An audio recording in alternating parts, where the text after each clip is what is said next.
বাংলাদেশ ও কাতারের মধ্যে বিনিয়োগ, ব্যবসা বাণিজ্য, কর সংক্রান্ত জটিলতা নিরসন, বন্দর ব্যবস্থাপনা সহ বিভিন্ন বিষয়ে 5টি চুক্তি ও 5টি সমঝোতা স্মারক স্বাক্ষরিত হয়েছে। ঢাকা সফররত কাতারের আমির Sheikh Tamim bin Hamad Al থানির সাথে বাংলাদেশের প্রধানমন্ত্রী শেখ হাসিনার দ্বিপাক্ষিক বৈঠক শেষে দুই দেশের সরকার প্রধানের উপস্থিতিতে এসব চুক্তি ও সমঝোতা স্মারক স্বাক্ষরিত হয়। নজরানা চৌধুরীর রিপোর্টে থাকছে বিস্তারিত। ঢাকা সফরের দ্বিতীয় দিন সকালে কাতারের আমির Sheikh Tamim bin Hamad Al Thani প্রধানমন্ত্রীর তেজগাঁও কার্যালয়ে আসেন। প্রধানমন্ত্রী শেখ হাসিনা সফররত কাতারের আমিরকে স্বাগত জানান। এরপর আমির ও প্রধানমন্ত্রী নিজেদের মধ্যে একান্ত বৈঠক করেন। পরে দুই দেশের প্রতিনিধি দলের মধ্যে দ্বিপাক্ষিক বৈঠক অনুষ্ঠিত হয়। কাতারের পক্ষে আমির শেখ তামিম ও বাংলাদেশের পক্ষে প্রধানমন্ত্রী শেখ হাসিনা প্রতিনিধি দলের নেতৃত্ব দেন। পরে দুই সরকার প্রধানের উপস্থিতিতে 5টি চুক্তি ও 5টি সমঝোতা স্মারক স্বাক্ষর করেন দুই দেশের সংশ্লিষ্ট প্রতিনিধিরা।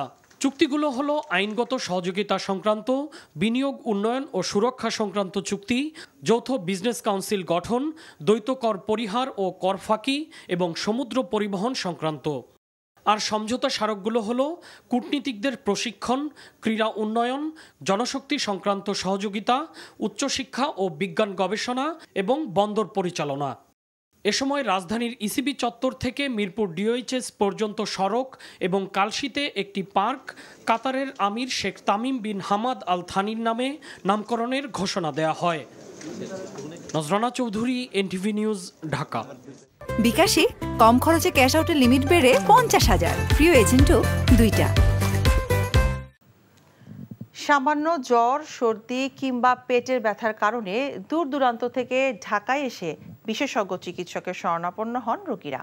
এতে করে যেমন রোগীর অর্থ খরচ হয়, তেমনি তার ভোগান্তি বাড়ে, ব্যস্ততা বাড়ে বিশেষজ্ঞ চিকিৎসকের। চেম্বারে বাড়তি রোগীর চাপের কারণে অনেক ক্ষেত্রেই সময় এবং মনোযোগ দিয়ে রোগীর সাথে কথা বলতে পারেন না বিশেষজ্ঞ চিকিৎসকরা। এই পরিস্থিতি থেকে উত্তরণের পথ খুঁজতে রেফারেল সিস্টেম চালুর দাবি বিশেষজ্ঞদের। স্বাস্থ্য সুরক্ষা আইন পাশ হলে এই সংকট কেটে যাবে বলে আশা স্বাস্থ্যমন্ত্রীর। স্বাস্থ্য ব্যবস্থা নিয়ে শফিক শাহীনের 5 পর্বের ধারাবাহিক প্রতিবেদনের শেষ পর্ব আজ। ক্যামেরায় আনোয়ার হোসেন মিলন। এটি রাজধানীর মুগদা হাসপাতালের চিত্র। সামান্য জ্বর, সর্দি আর পেটের সমস্যার পরীক্ষা নিরীক্ষা করাতে শত মানুষের এই স্রোত। আর কোমরে ও ঘাড়ে ব্যথা নিয়ে পাবনার কাশীনাথপুর থেকে সোহরাওয়ার্দী হাসপাতালে এসেছেন ফরিদা বেগম। তার দাবি, স্থানীয়ভাবে চিকিৎসা না পেয়ে ঢাকায় আসতে বাধ্য হয়েছেন তিনি। কাশীনাথপুর নগর বাড়ি ওই জায়গায় নেই করা লিলি পরে স্যার পাঠাবে না, ওই শীত যান, ওই অমুক ক্লিনিক যান, এই পরীক্ষা করিলে তখন মেলা টাকা চাবে না, ওই জন্য আমি লেই নেই কো, আমি এই জায়গায় লিয়ে আইছিলাম। ফরিদার মতো অসংখ্য রোগী প্রতিদিন দেশের প্রত্যন্ত অঞ্চল থেকে বিভাগীয় শহর ও ঢাকায় ভিড় করেন বিশেষজ্ঞ চিকিৎসকের চেম্বারের সামনে। জেলা ও বিভাগীয় শহরের চিকিৎসকদের শরণাপন্ন না হয়ে সরাসরি ঢাকায় চলে আসা রোগীর চাপে ত্রাহি অবস্থা বিশেষজ্ঞ চিকিৎসকদের। রেফারেল সিস্টেম ও জিপি সিস্টেম চালু হলে রোগীদের অর্থ সাশ্রয় হওয়ার পাশাপাশি সময় এবং ভ্রমণ বিড়ম্বনা কমবে বলে মনে করেন বিশেষজ্ঞ চিকিৎসকরা। জেলাতে যদি রুগী আসতে হয় তাহলে উপজেলা হেলথ কমিশন রেফার করতে হবে, বা যদি আপনি এই টার্সিয়ারি লেভেলে কোনো রুগী আসে তাহলে জেলা লেভেল থেকে রেফার করতে হবে। তাহলে এই জিনিসটা যদি মেনটেন করেন তাহলে কিন্তু আপনার যে চাপটা যে মহানগর জায়গাগুলোতে কিন্তু অনেক কমে যাবে। মানে সাধারণ মানুষের যে রোগগুলো হচ্ছে, যে রোগের চিকিৎসা করতে হবে প্রত্যন্ত অঞ্চলে, ওইটা শেখার জন্য যে কারিকুলাম দরকার, ওইটা কি ওইটা বাইর করেন, বাইর করে কারিকুলাম প্রণয়ন করে ওইভাবে শেখান। আরেকটা জিনিস, জ্ঞান ভিত্তিক থেকে দক্ষতা ভিত্তিক আর কমিউনিকেশন ভিত্তিক পড়াশোনা আমাদের বেশি দরকার। স্বাস্থ্যমন্ত্রী বলছেন, শীঘ্রই স্বাস্থ্য সুরক্ষা আইন তৈরি করা হবে। এই আইন তৈরি হলে রেফারেল সিস্টেম চালু করা যাবে। বিদেশে কি নিয়ম, জিপিদের কাছ থেকে রোগীরা রেফার হয়, সেটা যদি আমরা এখানে করতে পারি তাহলে জিপিরা হয়তো একজন কনসালটেন্টকে 20টা রোগী রেফার করলো, 20 জন দেখবে। সেই এখন যেহেতু এটা নাই, তো রুগীদেরও তো একটা ডিমান্ড, সবাই তো অমুককে দেখাতে চায়, বড় ডাক্তারকে দেখাতে চায়। এটাও তো ডাক্তারদের জন্য তো মাঝে মাঝে অসুবিধা হয়ে যায়, রংপুর থেকে এসে বসে আছে, তাকে তো দেখতে হবে, তাই না? তা আমরা যদি রেফারেল সিস্টেমটা করতে পারি, কাকে কখন কি সময় দেখতে হবে, তাহলে নিশ্চয়ই ওইটা কমে আসবে। স্বাস্থ্য সুরক্ষা আইনটা যদি আমি করতে পারি, তাহলে রেফারেল সিস্টেম, ভুল চিকিৎসা সবকিছু একটা আইনের মধ্যে এনে সুন্দরভাবে করা যাবে। এমনিতেই দেশের চিকিৎসা সেবা অনেক ব্যয়বহুল, পর্যাপ্ত অর্থ দিয়েও কাঙ্ক্ষিত চিকিৎসা না পাওয়ার অভিযোগ রোগীদের। এই অবস্থায় এই রেফারেল ল্যাবরেটরির মতো চিকিৎসকদেরও রেফারেল সিস্টেম চালু হলে বিশেষজ্ঞ চিকিৎসকদের উপর চাপ কমবে, ফলে সংকটাপন্ন রোগীরা পাবেন নিবিড় পরিষেবা। Shafiq Shahin, NTV news, Dhaka. বিকাশে কম খরচে ক্যাশ আউটের লিমিট বেড়ে 50,000, প্রিয় এজেন্টও 2টা। দেশজুড়ে তীব্র তাপপ্রবাহের কারণে হিট অ্যালার্ট গতকাল থেকে 72 ঘন্টা বাড়ানো হয়েছে। প্রচণ্ড গরমে অনেক এলাকায় পানির স্তর নিচে নেমে গেছে। অনেক স্থানে খরায় ফসলি মাঠ ফেটে চৌচির হয়ে গেছে। অতি গরমে অসুস্থ হয়ে হাসপাতালে বৃদ্ধি পাচ্ছে রোগীর সংখ্যা। প্রতিনিধিদের পাঠানো তথ্য ছবিতে দেখুন ডেস্ক রিপোর্ট। এমন অসহনীয় গরম ঠিক কবে অনুভব করেছে দেশবাসী তা বলা মুশকিল। কাঠফাটা রোদে সবচেয়ে বেশি ক্ষতিগ্রস্ত হচ্ছেন রিকশা চালক, দিনমজুররা। প্রখর রোদে তাই রাস্তায় এখন মানুষের সংখ্যা কম। অনেকটা ঈদের ছুটির মতো ফাঁকা রাস্তা মনে হলেও এই নীরবতা সুখকর নয়। অসহ্য গরম থেকে রেহাই পেতে খুলনা, বাগেরহাট, রাজবাড়ী সহ দেশের অনেক এলাকায় বৃষ্টির জন্য বিশেষ নামাজ ও মোনাজাত করা হয়েছে। চুয়াডাঙ্গায় টানা 1 সপ্তাহ যাবৎ তীব্র তাপ প্রবাহ অব্যাহত রয়েছে। বেলা বাড়ার সাথে সাথে তাপমাত্রা আরও বৃদ্ধি পেয়ে জনজীবন বিপর্যস্ত হয়ে পড়ছে। অতি গরমে ঝিনাইদহের কয়েকটি নদ নদীর পানি শুকিয়ে গেছে। ভূগর্ভস্থ পানির স্তর কমে যাওয়ায় সদর উপজেলার পশ্চিমাঞ্চলে অধিকাংশ নলকূপে পানি উঠছে না। কুষ্টিয়ায় প্রচণ্ড তাপ প্রবাহে চরম বিপাকে পড়েছে জেলার কৃষকরা। পানির অভাবে মাঠগুলো ফেটে চৌচির, মাঠে পানি না পেয়ে নষ্ট হচ্ছে ধানসহ বিভিন্ন ফসল। এত গরম মাঠে, এই মাঠে সকালবেলা আসি লাগিয়েছি, এই 9টা 10টা বাজতে মাঠে দৌড় মারা লাগছে। মাঠে চরম গরম, ধান কাটা খুবই অসুবিধা, তারপরে আবাদ করবো, মাঠে তো আপনার পানি নাই। প্রতিদিনই তাপমাত্রাজনিত রোগে আক্রান্ত হয়ে কুমিল্লা মেডিকেল কলেজ হাসপাতালে ভর্তি করা হচ্ছে শিশুদের। শিশু ওয়ার্ডে ধারণ ক্ষমতার 3 গুণ বেশি শিশু চিকিৎসা নিচ্ছে। প্রায় 15 দিন যাবত জ্বর, কাশ, ঠান্ডা, এই জন্য এখানে নিয়ে আসছি। ঠান্ডা, কাশি, জ্বর, মূলত ডায়রিয়া, নিউমোনিয়া, জ্বরের সাথে খিঁচুনি এবং অনেকেই 24 ঘন্টা তাদের প্রস্রাব বন্ধ আছে। এই সমস্ত রোগগুলো কিন্তু মূলত আমাদের শিশু ওয়ার্ডে ভর্তি হচ্ছে। চলমান তাপ প্রবাহে শঙ্কায় পড়েছেন নাটোরের পোলট্রি খামারিরা। অতি গরমে মারা যাচ্ছে খামারের মুরগিও। আহমেদ শরীফ, এনটিভি নিউজ ডেস্ক। দেশজুড়ে তীব্র তাপপ্রবাহের কারণে হিট অ্যালার্ট গতকাল থেকে 72 ঘন্টা বাড়ানো হয়েছে। প্রচণ্ড গরমে অনেক এলাকায় পানির স্তর নিচে নেমে গেছে। অনেক স্থানে খরায় ফসলি মাঠ ফেটে চৌচির হয়ে গেছে। অতি গরমে অসুস্থ হয়ে হাসপাতালে বৃদ্ধি পাচ্ছে রোগীর সংখ্যা। প্রতিনিধিদের পাঠানো তথ্য ছবিতে দেখুন ডেস্ক রিপোর্ট। এমন অসহনীয় গরম ঠিক কবে অনুভব করেছে দেশবাসী তা বলা মুশকিল। কাঠফাটা রোদে সবচেয়ে বেশি ক্ষতিগ্রস্ত হচ্ছেন রিকশা চালক, দিনমজুররা। প্রখর রোদে তাই রাস্তায় এখন মানুষের সংখ্যা কম। অনেকটা ঈদের ছুটির মতো ফাঁকা রাস্তা মনে হলেও এই নীরবতা সুখকর নয়। অসহ্য গরম থেকে রেহাই পেতে খুলনা, বাগেরহাট, রাজবাড়ী সহ দেশের অনেক এলাকায় বৃষ্টির জন্য বিশেষ নামাজ ও মোনাজাত করা হয়েছে। চুয়াডাঙ্গায় টানা 1 সপ্তাহ যাবৎ তীব্র তাপ প্রবাহ অব্যাহত রয়েছে। বেলা বাড়ার সাথে সাথে তাপমাত্রা আরও বৃদ্ধি পেয়ে জনজীবন বিপর্যস্ত হয়ে পড়ছে। অতি গরমে ঝিনাইদহের কয়েকটি নদ নদীর পানি শুকিয়ে গেছে। ভূগর্ভস্থ পানির স্তর কমে যাওয়ায় সদর উপজেলার পশ্চিমাঞ্চলে অধিকাংশ নলকূপে পানি উঠছে না। কুষ্টিয়ায় প্রচণ্ড তাপ প্রবাহে চরম বিপাকে পড়েছে জেলার কৃষকরা। পানির অভাবে মাঠগুলো ফেটে চৌচির, মাঠে পানি না পেয়ে নষ্ট হচ্ছে ধানসহ বিভিন্ন ফসল। এত গরম মাঠে, এই মাঠে সকালবেলা আসি লাগিয়েছি, এই 9টা 10টা বাজতে মাঠে দৌড় মারা লাগছে। মাঠে চরম গরম, ধান কাটা খুবই অসুবিধা, তারপরে আবাদ করবো, মাঠে তো আপনার পানি নাই। প্রতিদিনই তাপমাত্রাজনিত রোগে আক্রান্ত হয়ে কুমিল্লা মেডিকেল কলেজ হাসপাতালে ভর্তি করা হচ্ছে শিশুদের।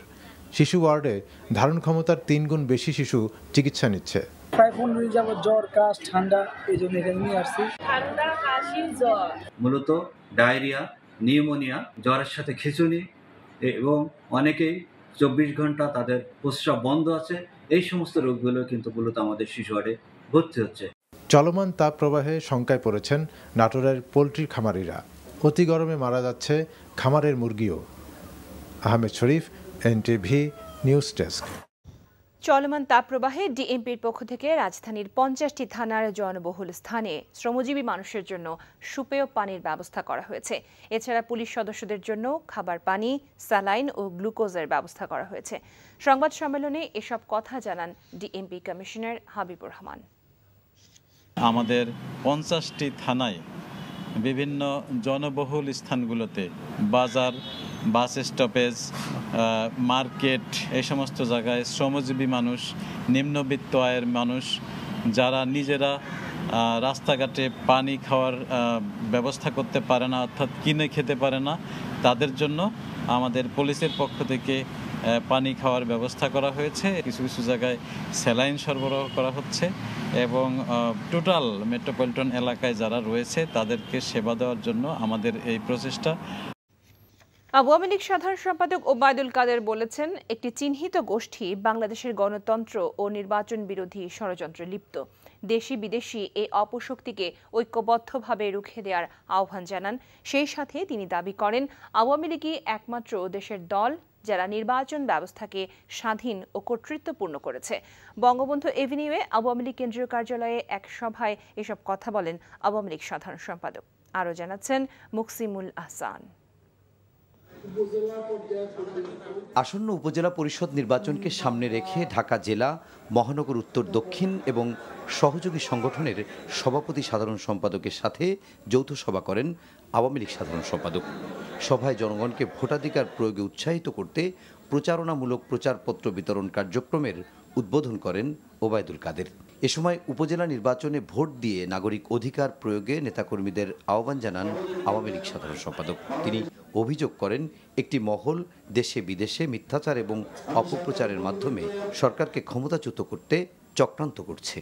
ষড়যন্ত্র শুধু দেশে নয়, বাইরেও বাংলাদেশ বিরোধী অপপ্রচার আছে, ষড়যন্ত্র আছে এবং নির্বাচিত সরকারকে অবৈধভাবে হটানোর চক্রান্ত দীর্ঘদিন ধরে আমরা লক্ষ্য করেছি।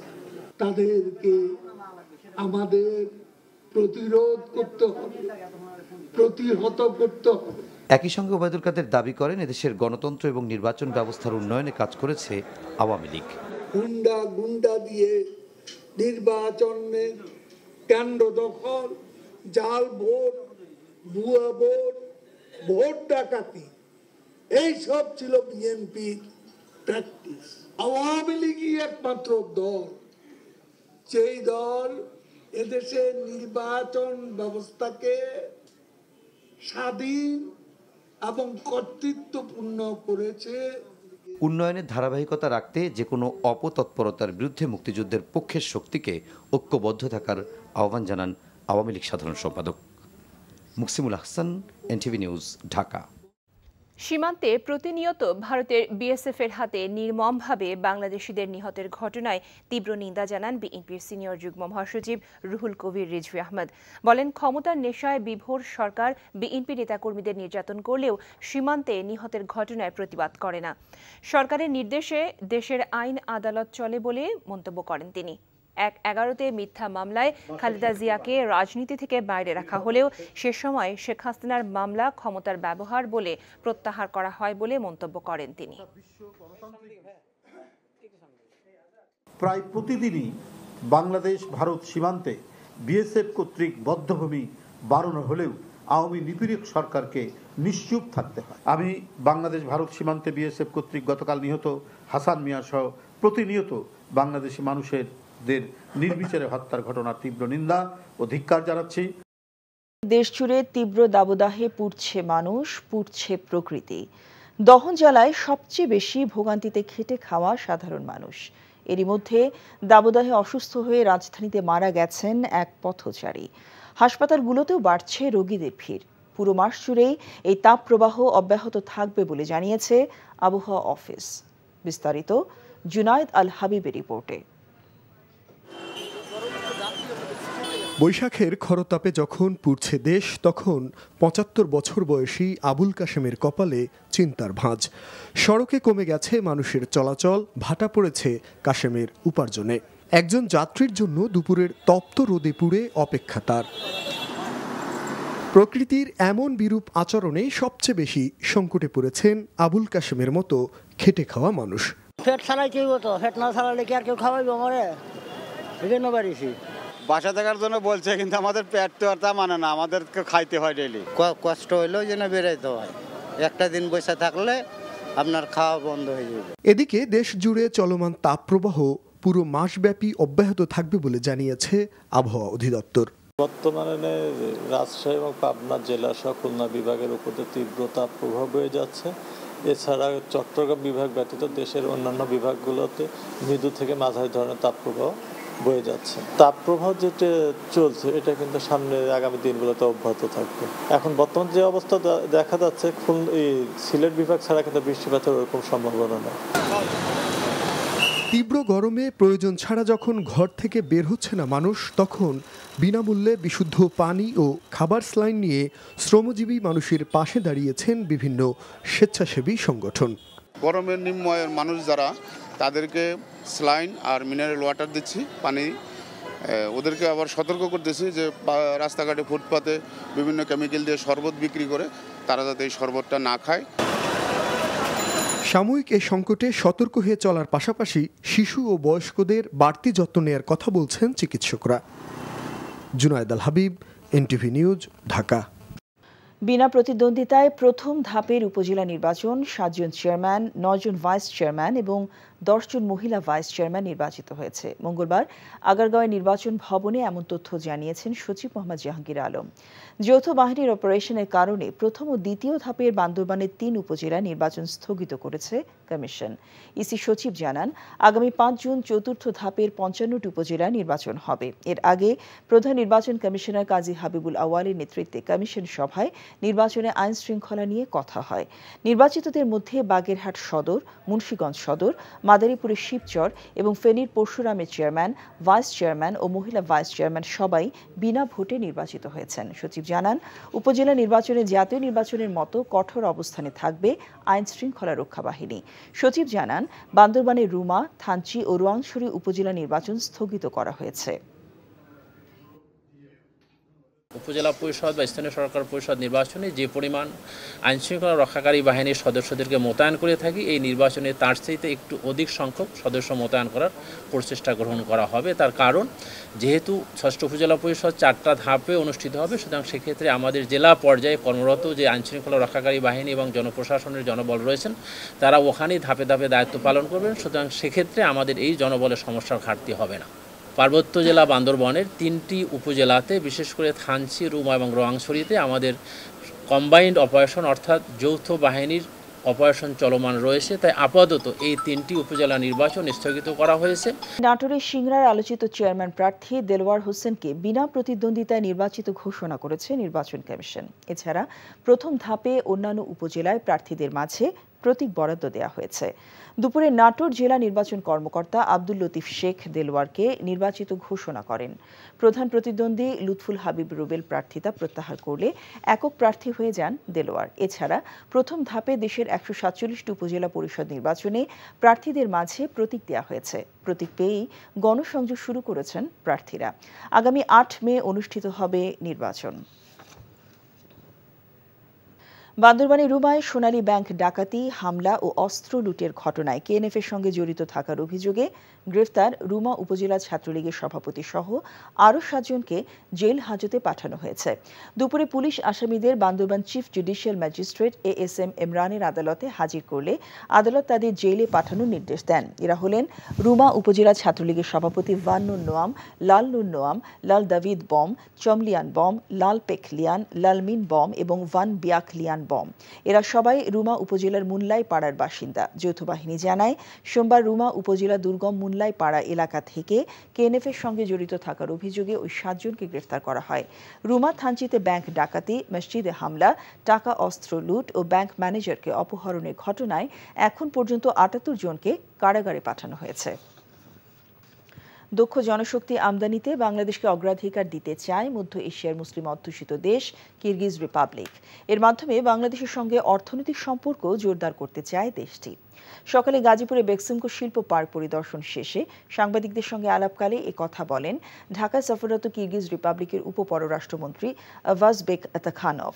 কিরগিজ রিপাবলিকের উপপররাষ্ট্রমন্ত্রীর নেতৃত্বে প্রতিনিধি দলের সদস্যরা বেক্সিমকো শিল্প পার্কে পৌঁছলে তাকে স্বাগত জানান বেক্সিমকো গ্রুপের উপদেষ্টা সৈয়দ নাভিদ হুসাইন। পরে বেক্সিমকো গ্রুপের ঊর্ধ্বতন কর্মকর্তাদের সঙ্গে বৈঠক করেন অতিথিরা। এ সময় ভিডিও প্রেজেন্টেশনের মাধ্যমে বেক্সিমকো গ্রুপের বিভিন্ন প্রতিষ্ঠান ও শিল্প কারখানার উৎপাদন সুবিধা এবং আধুনিক যন্ত্রপাতি ও প্রযুক্তির ব্যবহার তুলে ধরা হয়। ভোলার ইলিশা লঞ্চঘাট এলাকার মেঘনা নদীতে হঠাৎ করেই ধস দেখা দিয়েছে। বিচ্ছিন্ন রয়েছে লঞ্চঘাটের পন্টুন। আতঙ্কিত এলাকাবাসী। গতকাল দুপুরে হঠাৎ করে ফাটল দেখা দেয় ভোলা সদর উপজেলার ইলিশা মেঘনা নদীর পাড়ে লঞ্চঘাটটিতে। কিছু বুঝে ওঠার আগেই ব্লকে ধস দেখা দেয়। তড়িঘড়ি করে স্থানীয়দের সহায়তায় ব্যবসা প্রতিষ্ঠান সরিয়ে ফেলায় বড় ধরনের দুর্ঘটনা থেকে রক্ষা হয়। তবে তীব্র আতঙ্ক বিরাজ করছে স্থানীয় ব্যবসায়ীদের মাঝে। এদিকে এই পন্টুন থেকে ঢাকাগামী সকল লঞ্চ চলাচল বন্ধ রয়েছে। তাই পাশের অন্য ঘাট ও পন্টুন থেকে লঞ্চ চলাচল করছে। এ বিষয়ে পানি উন্নয়ন বোর্ডের নির্বাহী প্রকৌশলী হাসানুজ্জামান বলেন, দ্রুত মেরামত করা হবে। চালের বস্তায় ধানের জাত, মিলগেটের মূল্য ও উৎপাদনের তারিখ এবং প্রস্তুতকারক প্রতিষ্ঠানের নাম লেখা নির্দেশনা বাস্তবায়নে মাঠে নেমেছে আশুগঞ্জের খাদ্য কর্মকর্তারা। এ লক্ষ্যে সকালে আশুগঞ্জে ডায়ার মিল পরিদর্শন করেছেন জেলা খাদ্য নিয়ন্ত্রক আলমগীর কবির। খাদ্য মন্ত্রণালয় এ নির্দেশনা বাস্তবায়নে বস্তার উপর এসব তথ্য কালি দিয়ে লিখতে হবে বলে জানান। এক্ষেত্রে মিলগেট দামের পাশাপাশি প্রতিষ্ঠান চাইলে সর্বোচ্চ খুচরা মূল্য উল্লেখ করতে পারবে। এর ব্যত্যয় ঘটলে খাদ্যদ্রব্য উৎপাদন, মজুত, পরিবহন আইন মোতাবেক প্রয়োজনীয় ব্যবস্থা নেওয়া হবে বলেও জানান তিনি। তিস্তা নদী সহ ৫৪টি নদ নদীর পানির হিস্যার দাবিতে ঢাকা থেকে বাংলাদেশ সমাজতান্ত্রিক দল বাসদে শুরু হওয়ার রোড মার্চটি রংপুর থেকে তিস্তা ব্যারাজের উদ্দেশ্যে রওনা দিয়েছে। তিস্তা ব্যারাজে রওনা দেওয়ার আগে রংপুর নগরীর শাপলা চত্বরে একটি সমাবেশ অনুষ্ঠিত হয়। সমাবেশে বক্তব্য রাখেন বাসদের কেন্দ্রীয় কমিটির সাধারণ সম্পাদক কমরেড বজলুর রশিদ ফিরোজ ও সহকারী সাধারণ সম্পাদক রাজাকুজ্জামান রতন। তারা বলেন, ভারত পানি না দেওয়ায় দেশের সব নদ নদীগুলো মরুভূমি হয়ে যাচ্ছে। অবিলম্বে পানির ন্যায্য হিস্যা দেয়া হোক, তা না হলে বৃহত্তর আন্দোলন গড়ে তোলা হবে। নীলফামারীর ডিমলার উপজেলার শহীদ মিনারে পৌঁছার পর সমাবেশের মধ্য দিয়ে শেষ হবে রোড মার্চটি। গণস্বাস্থ্য কেন্দ্রের প্রতিষ্ঠাতা ও ট্রাস্টি বীর মুক্তিযোদ্ধা ডাক্তার জাফরুল্লাহ চৌধুরীর প্রথম মৃত্যুবার্ষিকী আজ। এই উপলক্ষে গণবিশ্ববিদ্যালয়ে এক স্মরণ সভার আয়োজন করে বিশিষ্টজনেরা। গণবিশ্ববিদ্যালয়ের উপাচার্য অধ্যাপক ডক্টর মোহাম্মদ আবুল হোসেনের সভাপতিত্বে স্মরণ সভায় উপস্থিত ছিলেন গণবিশ্ববিদ্যালয় ট্রাস্টি বোর্ডের সভাপতি অধ্যাপক ডক্টর সিরাজুল ইসলাম চৌধুরী, অধ্যাপক আসিফ নজরুল, এনজিও ব্যক্তিত্ব ফরিদা আক্তার, সাবেক বিচারপতি আব্দুর রৌফ, ২১শো পদকপ্রাপ্ত অধ্যাপক দিলারা চৌধুরী। অনুষ্ঠানে ডাক্তার জাফরুল্লাহ চৌধুরীর স্মৃতি রক্ষার্থে বিশ্ববিদ্যালয়ে একটি সংগ্রহশালা স্থাপনের উদ্যোগের কথা জানানো হয়।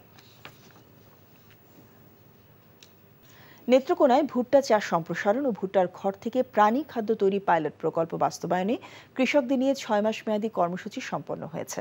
পাইলট প্রকল্পটি নেত্রকোনা জেলার মদন উপজেলায় বাস্তবায়ন হয় বেসরকারি সংস্থা কেয়ার বাংলাদেশ স্থানীয় কৃষকদের অংশগ্রহণে নায়কপুর ইউনিয়নের রাজতলা গ্রামে ভুট্টা চাষ সম্প্রসারণ ও ভুট্টার খড় থেকে প্রাণী খাদ্য তৈরি বিষয়ক পাইলট কর্মসূচির আয়োজন করে। এ সময় বাংলাদেশ কৃষি বিশ্ববিদ্যালয়ের অধ্যাপক ডক্টর এ.কে.এম. আহসান কবির পাইলট প্রকল্প নিয়ে বিস্তারিত আলোচনা করেন। দিনাজপুরের কাহারোলে প্রায় ৩ একর জমির ইরি বোরো ধান বিষ ছিটিয়ে নষ্ট করে দেয় দুর্বৃত্তরা। উপজেলার নয়াবাদ মসজিদ সংলগ্ন মিস্ত্রি পাড়ায় প্রায় ৩ একর জমির বর্গা নিয়ে ইরি বোরো ধান রোপণ করে কৃষক মুকসেদুল। রোববার ভোরে পূর্বশত্রুতার জেরে জমিতে বিষ ছিটিয়ে দেয় দুর্বৃত্তরা। এতে ব্যাপক ক্ষয়ক্ষতি হয়েছে ধানের। মুকসেদুল জানায়, গত বছরও তার রোপণ করা সরিষার জমিতে বিষ দিয়ে নষ্ট করেছিল ওই দুর্বৃত্ত গ্রুপটি। এ ঘটনায় কাহারোল থানায় অভিযোগ দায়ের করেন মুকসেদুল। হবিগঞ্জের চুনারুঘাট উপজেলার রেমা কালেঙ্গা বন থেকে লোকালয়ে আসা মায়া হরিণকে শুকনটিলা নামক স্থানে অবমুক্ত করা হয়েছে। সোমবার হবিগঞ্জের চুনারুঘাট উপজেলার গাজীপুর ইউনিয়নের কোনাবাড়ি গ্রামের আব্দুল শহীদ মিয়ার বাড়ির পাশে কাদায় আটকে গিয়েছিল হরিণ। সেখান থেকে স্থানীয় বাসিন্দারা হরিণটিকে উদ্ধার করেন। এ খবর পেয়ে সাতছড়ি বন্যপ্রাণী অভয়ারণ্যের রেঞ্জ অফিসার আল মামুন সহ বন কর্মকর্তারা আজ সকালে মায়া হরিণটিকে বনে অবমুক্ত করেন।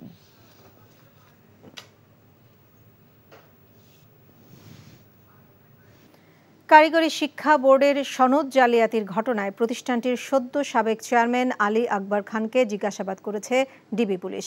ডিবি পুলিশের প্রধান হারুনুর রশিদ জানান, আলী আকবর দায় এড়ানোর চেষ্টা করেছেন। সুনির্দিষ্ট অভিযোগ সম্পর্কে ব্যাখ্যা দিতে তাকে 2 দিনের সময় দেওয়া হয়েছে। তবে জিজ্ঞাসাবাদ শেষে সাংবাদিকদের কাছে আলী আকবর বলেন তিনি এবং তার স্ত্রী সম্পূর্ণ নির্দোষ। এদিকে আলী আকবরের স্ত্রী শেহলা পারভিনকে কারাগারে পাঠিয়েছে আদালত। হাসান জাবেদের রিপোর্ট। বাংলাদেশ কারিগরি শিক্ষা বোর্ডের হাজার হাজার সার্টিফিকেট জালিয়াতির ঘটনায় ওএসডি রয়েছেন বোর্ডের চেয়ারম্যান আলী আকবর খান। এ ঘটনায় জড়িত থাকার অভিযোগে তার স্ত্রী শেহলা পারভিনকে ইতোমধ্যে গ্রেফতার করা হয়েছে। মঙ্গলবার সনদ জালিয়াতির ঘটনায় ডিবি কার্যালয়ে ডেকে প্রায় 3 ঘন্টা জিজ্ঞাসাবাদ করা হয় আলী আকবর খানকে। ওনার ওয়াইফকেও আমরা গ্রেপ্তার করেছি এবং ওনার ওয়াইফও কিন্তু স্বীকার করেছেন যে সিস্টেম অ্যানালিস্টের কাছ থেকে সে টাকা গ্রহণ করেছে। বললাম যে আপনার ওয়াইফও তো এই ঘটনার সাথে জড়িত, আপনার ওয়াইফ এখান থেকে টাকা নিলেন কেন? কয় সেটা আমি জানি না, আমার ওয়াইফ টাকা নিয়েছে। এবং আপনার ওয়াইফের সাথে সম্পর্ক কীভাবে হলো? সেটাও আমি জানি। সে তার সঠিক ব্যাখ্যা আমাদের কাছে হাজির করবেন। ব্যাখ্যা যদি সে সঠিক ব্যাখ্যা হাজির করতে না পারেন, আর এই ঘটনার সার্টিফিকেট জালের ঘটনা তার যদি কোনো অনৈতিক কোনো ঘটনা আমরা সুনির্দিষ্ট প্রমাণ পাই, তার বিরুদ্ধে আমরা আইনগত ব্যবস্থা গ্রহণ করব। জিজ্ঞাসাবাদ শেষে সাংবাদিকদের প্রশ্নের জবাবে আলী আকবর বলেন, বিনা অপরাধে তার স্ত্রী জেল খাটছেন। এটা মিথ্যা বানোয়াট ভিত্তিহীন, এটা তদন্ত চলছে। তদন্তকারী কর্মকর্তা আমার সম্পর্কে কিছু তথ্য খুঁজে বের করতে পারে, করবে। যেই করুক, এর দায় আপনার আছে কিনা? অবশ্যই, যেহেতু আমি বোর্ডের প্রধান, সেই হিসেবে আমার দায় আমি এড়াতে পারি না। এদিকে মোহাম্মদ আলী আকবর খানের স্ত্রী শেহলা পারভিনকে 2 দিনের রিমান্ড শেষে কারাগারে পাঠানো হয়েছে।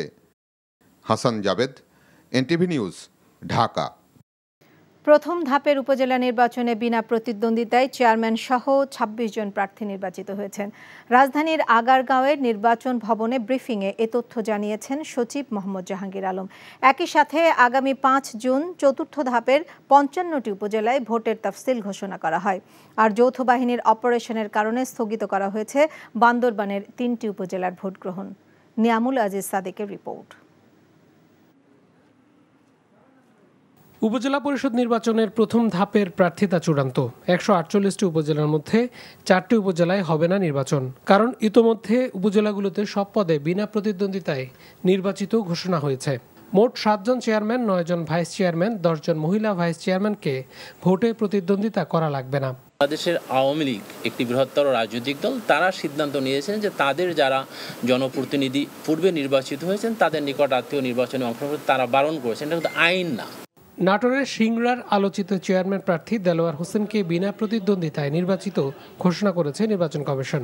প্রধান নির্বাচন কমিশনার কাজী হাবিবুল আউয়ালের নেতৃত্বে কমিশনের সভায় নির্বাচনের আইন শৃঙ্খলার পরিস্থিতি নিয়ে আলোচনা হয়। জেলা পরিষদ বা স্থানীয় সরকার পরিষদ নির্বাচনে যে পরিমাণ আইন শৃঙ্খলা রক্ষাকারী বাহিনীর সদস্যদেরকে মোতায়েন করে থাকি, এই নির্বাচনে তার চাইতে একটু অধিক সংখ্যক সদস্য মোতায়েন করার প্রচেষ্টা গ্রহণ করা হবে। সচিব জানান, বান্দরবনের 3টি উপজেলায় যৌথ বাহিনীর অপারেশনের কারণে স্থগিত করা হয়েছে উপজেলা নির্বাচন।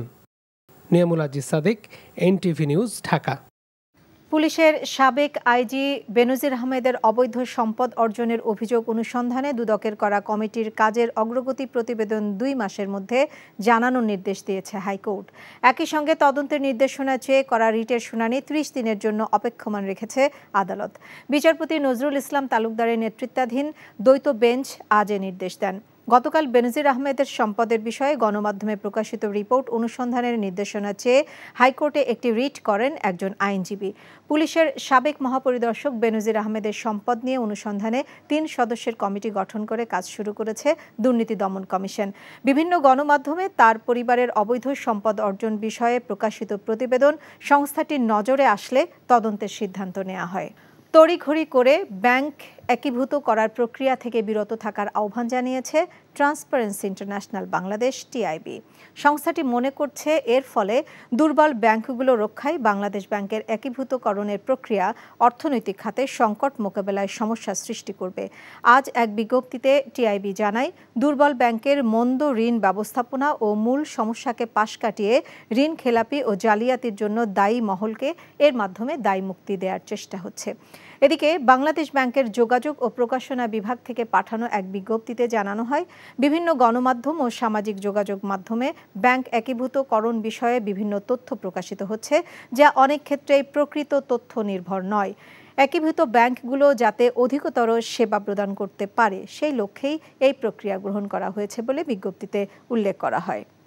জিএসপি সুবিধা ফেরত দেয়া নিয়ে টালবাহানা করছে যুক্তরাষ্ট্র, এমন মন্তব্য করে শ্রম প্রতিমন্ত্রী নজরুল ইসলাম চৌধুরী বলেছেন, এজন্য শ্রম আইন নিয়ে নানা সময়ে বিভিন্ন শর্ত দিচ্ছে তারা। দুপুরে সচিবালয়ে এক অনুষ্ঠানে সাংবাদিকদের প্রশ্নের জবাবে একথা বলেন তিনি। একতরফাভাবে শ্রম আইন সংশোধন করা যাবে না উল্লেখ করে তিনি বলেন, শ্রমিকদের পাশাপাশি মালিকদেরও স্বার্থ দেখতে হবে। শ্রম আইন নিয়ে যুক্তরাষ্ট্রের সুপারিশ বিবেচনা করা হবে, তবে স্বকীয়তা নষ্ট করে বাংলাদেশ কোনো কাজ করবে না বলেও জানান প্রতিমন্ত্রী। এর আগে যমুনা অয়েল কোম্পানি লিমিটেড তাদের মোট লভ্যাংশের 2,25,00,000 টাকা চেক শ্রমিক কল্যাণ ফাউন্ডেশনে হস্তান্তর করে। জিম্বাবুয়ের বিপক্ষে 5 ম্যাচের টি-20 সিরিজের প্রথম ভাগে খেলছেন না সাকিব আল হাসান। সাকিব ও মুস্তাফিজকে ছাড়াই আসন্ন সিরিজের প্রস্তুতি ক্যাম্পের 17 সদস্যের দল ঘোষণা করেছে বিসিবি। জিম্বাবুয়ে সিরিজ চলা অবস্থায় ঘোষণা করা হবে বিশ্ব টি-20 একাদশ। মমিনুর রিপনের রিপোর্ট। জিম্বাবুয়ে সিরিজ ও বিশ্ব টি-20-র জন্য বাংলাদেশের সম্ভাব্য স্কোয়াড কেমন হতে পারে তা সোমবারই ধারণা দিয়েছিল এনটিভি। একদিন পরে এসেছে সেই স্কোয়াডের বাস্তব ঘোষণা। সাকিব আল হাসান সুপার লিগের প্রস্তুতি নেয়, তাকে ছাড়া জিম্বাবুয়ের বিপক্ষে প্রস্তুতি ক্যাম্পে 17 সদস্য দলের নাম নেই আইপিএলে ব্যস্ত মুস্তাফিজেরও। নতুন মুখ হিসেবে বাড়তি ওপেনার তালিকায় তানজিদ তামিম অভিষেকের অপেক্ষায়। সাকিব না থাকায় বাড়তি ব্যাটার হিসেবে পারভেজ হোসেন ইমন ও স্পিনার তানভীর ইসলামকে রাখা হয়েছে স্কোয়াডে। ফিরেছেন প্রত্যাশা মতো আফিফ হোসেন ও মোহাম্মদ সাইফুদ্দিন। সাকিব এই মাসের শেষ নাগাদ তিনি বাংলাদেশে আসবেন এবং বাংলাদেশে আসলে দেয়ার ইজ এ পসিবিলিটি যে ডিপিএলে তিনি 1-2 ম্যাচ মানে একটা খেলার সুযোগ থাকবে। সেখানে কিছু তো ক্রিকেটিং স্কিলের প্র্যাকটিসের একটা সুযোগ থাকবে। টিম ম্যানেজমেন্ট যেভাবে চায়, তিনি যেভাবে চান। তারপরে ডেফিনেটলি আমরা চাইবো যে টি-20 ম্যাচে যেহেতু 5টা ম্যাচ আছে, শেষের দিকে তিনি যেন খেলার সুযোগ পান। 26 থেকে 28 এপ্রিল 3 দিন চট্টগ্রামের জহুর আহমেদ চৌধুরী স্টেডিয়ামে বিশেষ ক্যাম্প করবে বিসিবি, যেখানে রুদ্ধদ্বারে ম্যাচ আবহে অনুশীলন করবে ক্রিকেটাররা। ব্যাট বল হাতে কে কেমন করছেন তা দেখেই জিম্বাবুয়ের বিপক্ষে চূড়ান্ত দল দেবেন নির্বাচকরা। একটা ম্যাচ সিনারিওতে কিছু প্র্যাকটিস হবে এখানে, কিভাবে আমাদের খেলার অ্যাপ্রোচ হবে, প্ল্যানিংটা কি দাঁড়াবে, ব্যাটসম্যানের কি রোল থাকবে, বোলারদের কি রোল থাকবে, সে ব্যাপারে তাদেরকে মানে সাপোর্ট স্টাফরা তার একটা ব্রিফ ধারণা দিবে। যুক্তরাষ্ট্র ও ক্যারিবীয় দ্বীপপুঞ্জে অনুষ্ঠিত হতে যাওয়া বিশ্বকাপের দল ঘোষণার শেষ দিন 1 মে। 28 এপ্রিল জিম্বাবুয়ে সিরিজের দল দেওয়ার পর বিশ্বকাপের চূড়ান্ত স্কোয়াড ঘোষণা করা হবে বলে জানান প্রধান নির্বাচক। Mominur Ripon, NTV news, Dhaka. স্পিনে ইতিবাচক পরিবর্তন আনতে বাংলাদেশ দলের স্পিন কোচের দায়িত্বে এসেছেন মুশতাক আহমেদ। আজ বিসিবিতে তার প্রথম কর্মদিবসে উষ্ণ অভ্যর্থনা পেয়েছেন পাকিস্তানের এই সাবেক ক্রিকেটার। কুশল ইয়াসিরের রিপোর্ট। মুশতাক আহমেদকে আপাতত 3 মাসের জন্য বাংলাদেশের স্পিন বিভাগের দায়িত্ব দেওয়ার মূল কারণ হলো ওয়েস্ট ইন্ডিজের হয়ে তার কোচিংয়ের অভিজ্ঞতা। পাকিস্তানের 92 সালের বিশ্বকাপ জয়ী এই সাবেক লেগ স্পিনারকে উষ্ণ অভ্যর্থনায় দিয়েছে বিসিবি ও ক্রিকেটাররা। ক্রিকেটার মুশফিকুর রহিমের সঙ্গে দেখা হওয়ায় জড়িয়ে ধরেন মুশতাক। অধিনায়ক নাজমুল হোসেন শান্ত, মুমিনুল হক, তাইজুল ইসলামরা উপস্থিত ছিলেন পরিচিতি সভায়। I always believe that first of all I have to believe as a coach. এখানের কন্ডিশন বিশ্বের অন্য দেশগুলোর তুলনায় সম্পূর্ণ আলাদা। কন্ডিশন বুঝতে অবশ্যই আপনাকে পেশাদার হতে হবে। কোচ অথবা খেলোয়াড় হিসেবে শুধু অভিজ্ঞরা সুবিধা পাবে। কোচ হিসেবে আমার ভাবনা, আমি এখানে ইতিবাচক কিছু করতে চাই। আশা করি তা করতে সক্ষম হব। মুস্তাক আহমেদ বিশ্ব টি-20 পর্যন্ত দায়িত্ব পেয়েছেন প্রধান কোচ চন্ডিকা হাথুরু সিংহের সঙ্গে, তাই এখন পরিকল্পনা গুছাতে হবে তাকে। হাতে পাচ্ছেন রিশাদকে, ডেভেলপমেন্টে তার অপেক্ষায় আছে আরও 80 জন লেগ স্পিনার। মেয়াদ বাড়লে যাদের নিয়ে কাজ করবেন গুগলিতে সিদ্ধহস্ত এই সাবেক। স্পিন বিভাগে আমার অভিজ্ঞতা কাজে লাগাতে চাই। পার্থক্য গড়ে দিতে না পারলে আমার যোগ দিয়ে কোনো লাভ নেই। অনেক চ্যালেঞ্জিং সময় অপেক্ষা করছে, সেটা সামলাতে চাই। জিম্বাবুয়ের বিপক্ষে টি-20 সিরিজ দিয়ে শুরু মুস্তাক আহমেদের সংক্ষিপ্ত বাংলাদেশ অধ্যায়। বিশ্ব টি-20তে তার ভূমিকা দেখে বর্ধিত চুক্তি দিতেও পারে বিসিবি। কুশল ইয়াসির, এনটিভি নিউজ, ঢাকা। বিকাশে কম খরচে ক্যাশ আউটের লিমিট বেড়ে 50,000, প্রিয় এজেন্টও 2টা।